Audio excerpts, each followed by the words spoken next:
Voilà un réflexe que les automobilistes toulousains ont tout intérêt à ne pas oublier. En effet, depuis le 1er janvier, ne pas payer l'horodateur peut vous coûter 30 € au lieu des 17 € auparavant.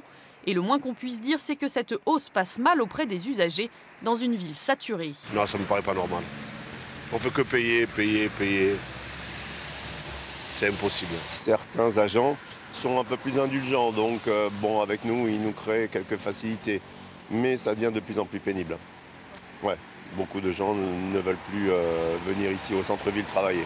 Ce qui a changé, c'est que le défaut de paiement de stationnement n'est plus une infraction pénale, sanctionnée partout de la même façon, mais une redevance pour occupation du domaine public, avec une pénalité en cas de dépassement fixée par les mairies.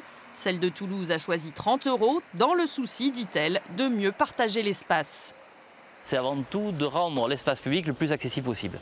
Nous, ce qu'on recherche, c'est la rotation, que le maximum de voitures puissent venir successivement sur le même emplacement. Ce changement n'inquiète pas seulement les automobilistes, les agents des finances publiques y voient une possible dérive de privatisation des contrôles, comme la loi le permet désormais. Ce ne sera plus des agents municipaux qui vont venir à positionner le PV sur votre pare-brise.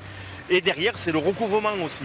Le recouvrement sera confié à une société de droit privé, elle peut l'être, et cela aura une conséquence pour les redevables. C'est une pression accrue de ces sociétés pour l'encaissement de ces sommes.